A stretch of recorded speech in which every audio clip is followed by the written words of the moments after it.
J'ai reçu un iPoc. Je crois que je vais arrêter ma carrière. Allez, jingle.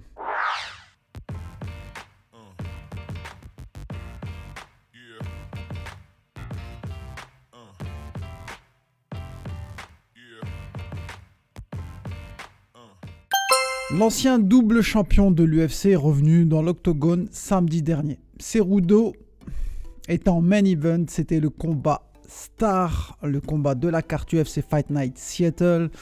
Et Triple C a tenté de mettre fin à deux défaites consécutives en affrontant le chinois Song Yadong.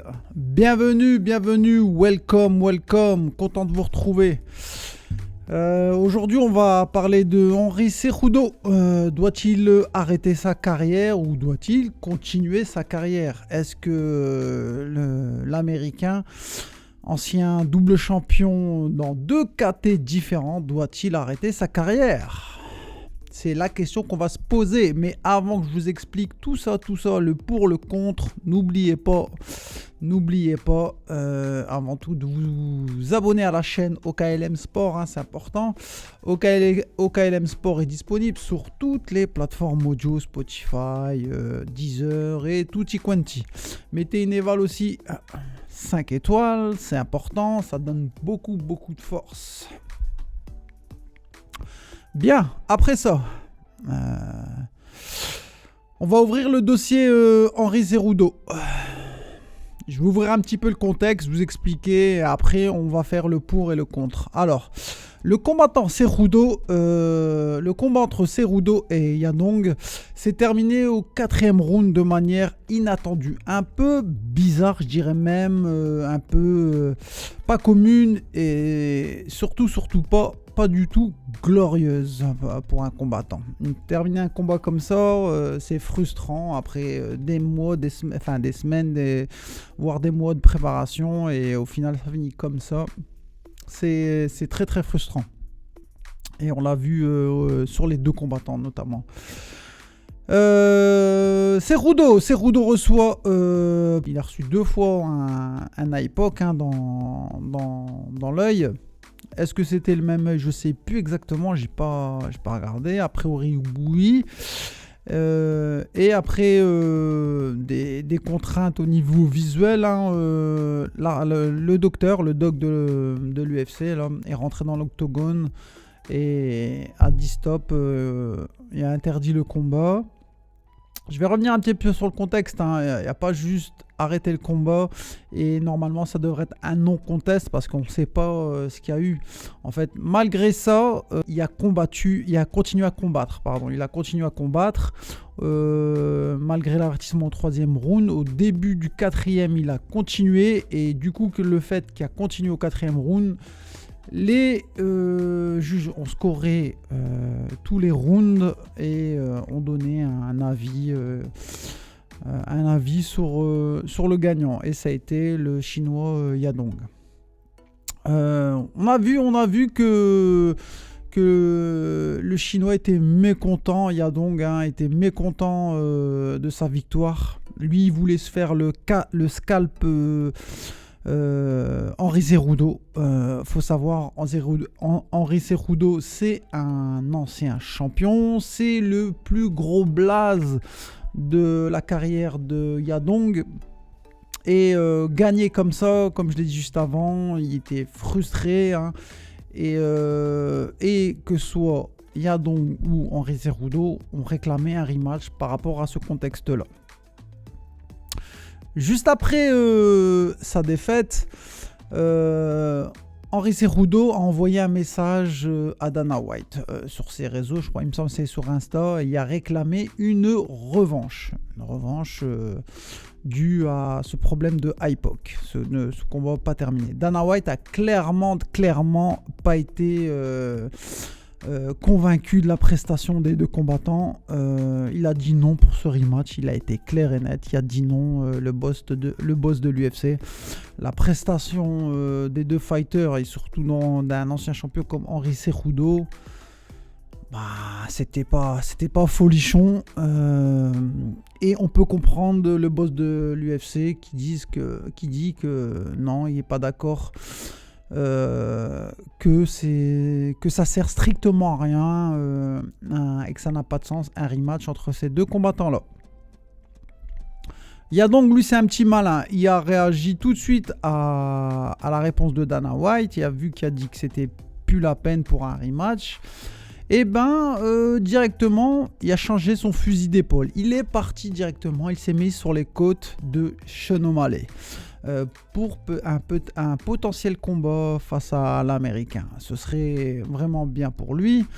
Mais tout de suite, il y a pas, voilà, il est passé. On voit que Yadong est passé directement à autre chose, quoi. Il a passé le cap Henry Cejudo. Cejudo poste sur ses réseaux, on l'a vu, hein, peut-être vous aussi, hein, qu'il souffre d'une. Il a montré des photos de son œil. Il y a eu un verdict. Hein. Il souffre d'une diplopie. D'une lésion des tissus mous, et une abrasion cornéenne. Attention, c'est quand même sérieux, il faut le dire, voilà. Ça peut avoir un impact sur sa carrière et même dans la vie de tous les jours. Voilà. Quand on perd un œil ou quoi, ça peut être, il peut avoir de grosses conséquences après, quoi. On l'a vu, Michael Bisping a pris sa défense, malgré qu'il y avait un soupçon un peu entre guillemets, de comédie de la part de Cejudo. Plein de gens, les fans dans l'arène, on a tous vu, après l'arrêt, les doigts d'honneur des spectateurs, des fans, le mécontentement des deux combattants et même de l'organisation. On a vu que ça s'est mal terminé sur ce main event.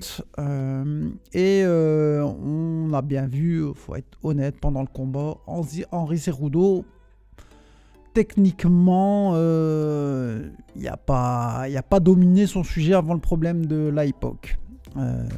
Il était inoffensif par rapport aux Chinois. Toutes les tentatives de lutte, où c'est son point fort à Cejudo, le Chinois Yadong arrivait tout le temps à contrer ses attaques de single leg. Et on voit que même au niveau du striking, il n'y a pas trop de différence de taille, la longe, on voit que, et même physiquement, dans chaque interround, surtout on a vu, j'ai remarqué l'interround entre le 2 et le 3, regardez le combat, si vous pouvez le remettre en replay, regardez bien, pendant l'interround entre le 2 et le 3, on voit les deux corners, on voit Yadong ça calme, serein, il écoute son coin, ses coachs, et à côté, à gauche, il y a le coin de Cejudo, où on voit bien Cejudo bien essoufflé, avec la bouche ouverte, déjà un peu physiquement bien atteint, en galère. Et donc plein de gens, revenant aux moutons, plein de gens, et même moi je dis ça y est, il sent qu'il est techniquement, physiquement, il va pas gagner ce combat, il va simuler des petits trucs, il va gagner du temps, il va récupérer, il va remettre du gasoil dans le réservoir, il n'y arrive pas physiquement, techniquement il n'y arrive pas, mais il cherche à gagner du temps et à reprendre du jus. Mais quand tu regardes bien pendant les interventions du doc, quand il vient dans l'octogone pour vérifier l'œil à Cejudo, on l'entend bien clairement, il dit que je vois plus rien, je vois 4 bras, il voyait en double de l'œil droit, que c'était pas mytho. Maintenant, pourquoi Bisping défend Henry Cejudo? Tout simplement parce que tout le monde va, c'est pas un secret tabou, hein. On sait très bien que Michael Bisping a perdu un œil, l'œil droit, pendant un combat. Il s'est pris un high kick dans la tête, le côté droit, l'œil droit justement, où il a perdu justement cet œil-là, et ça a été très très compliqué dans la suite de sa carrière à Bisping.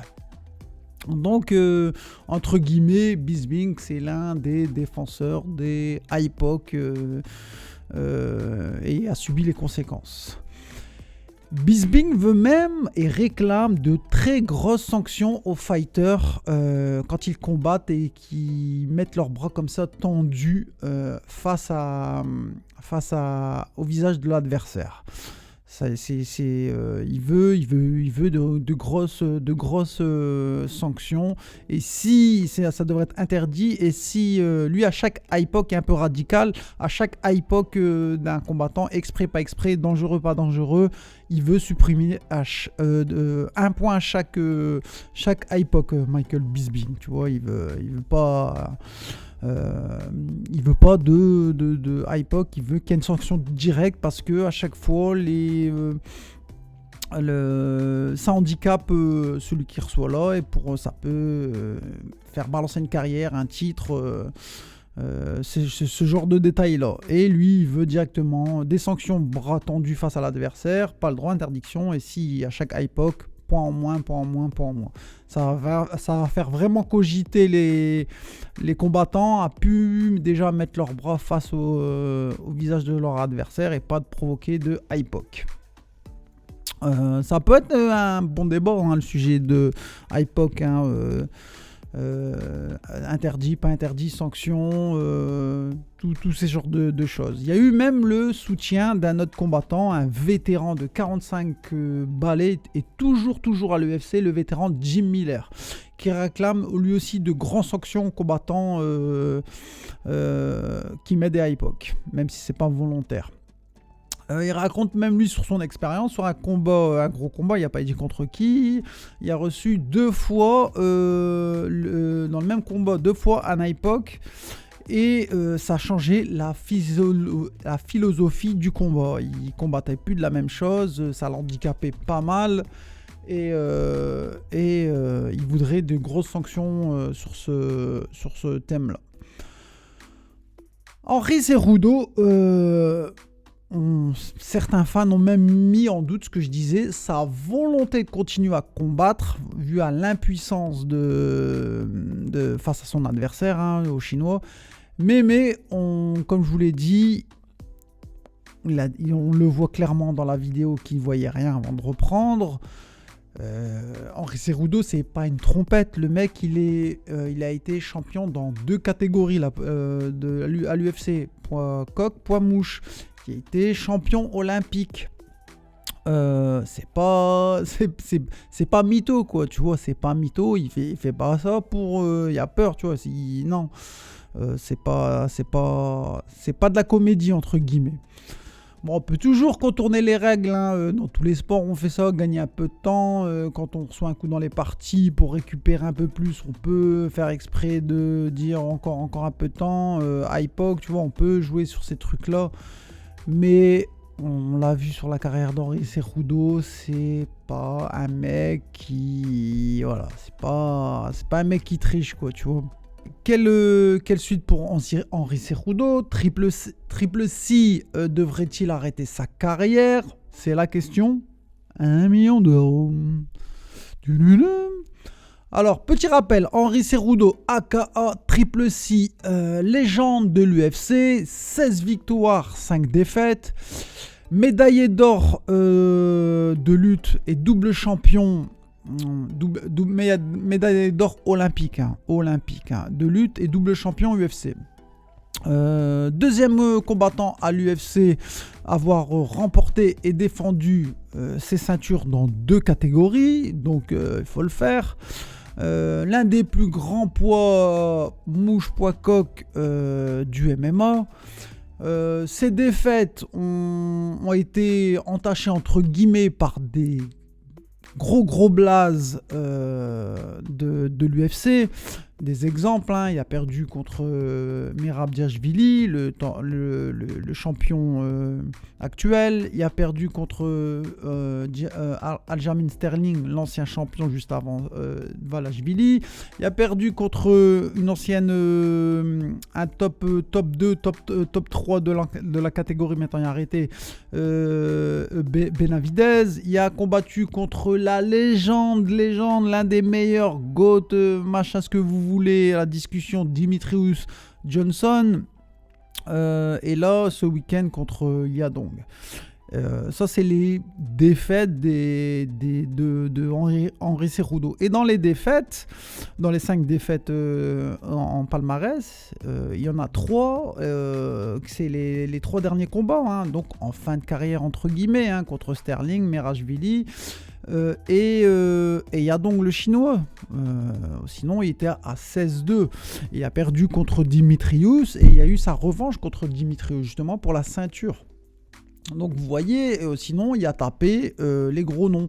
Il a eu sa revanche contre Dimitrius, il a tapé TJ Dillashaw, il a tapé Dominic Cruz, il a tapé Morales, le Brésilien. Donc gros blaze Henry Cejudo. Gros blaze de la catégorie.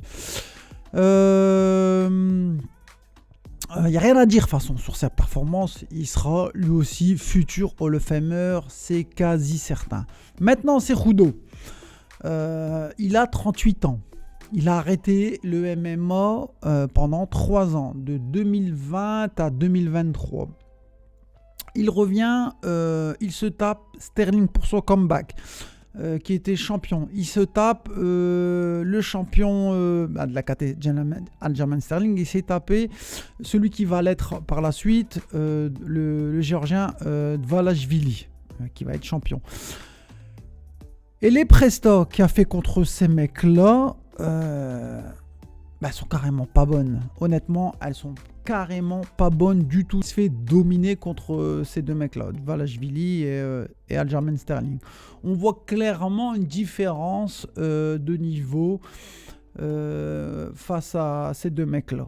Et on l'a vu aussi ce week-end que même s'il n'y a pas été trop de danger, on ne voyait pas Cejudo gagner ce combat-là. Voilà, tu peux pas tu peux pas faire une pause pendant 3 ans. C'est énorme. Pendant 3 ans, ça rentre, il y a les nouveaux qui arrivent, les petits jeunes qui arrivent, t'as un nouveau champion, la ceinture elle se repasse, elle se reprend, l'évolution du MMA elle n'arrête pas de monter. Tu peux pas arrêter pendant 3 ans. Tu penses que la planète, entre guillemets, elle va s'arrêter et revenir 3 ans après et dire coucou les gars, je suis là, j'arrive, je vais vous mettre une déculottée et je vais prendre votre ceinture. Non, c'est pas possible. Les mecs qui sont là, les jeunes loups qui sont là, ils sont pas, voilà, ils sont là, ils progressent tous les jours, ils compètent. Tu peux pas les rattraper comme ça du jour au lendemain. Maintenant, Henry Cejudo est à sa 3e défaite. Comment dire ? Je ne vois pas l'intérêt ni la probabilité qu'Henry Cejudo ait l'occasion de continuer à combattre la crème de la catégorie encore et encore. Non, je le vois pas du tout. Ça va... Comment dire ça ? Et je pense qu'à 38 ans, là, ça va même pas se reproduire. On l'a vu avec Dano Dirnan, qui n'a pas été convaincu par ses prestats. Et avec 3 défaites d'affilée, faut pas croire à 38 balais. Tu vas te repositionner dans pas longtemps pour une ceinture. C'est clairement pas possible. On voit qu'il y a vraiment un écart entre lui maintenant et les autres qui sont à leur prime, avec les Aljamain Sterling, les Kuza Khabib, je sais plus, Boubacar Nurmagomedov, celui qui a battu dernièrement Merabashvili, les Aljamain Sterling, les Merab, les Nurmagomedov, les Sean O'Malley qui sont là. Clairement, il y a trop d'écart. Et moi, honnêtement, j'aime pas les mecs qui ont les anciens champions.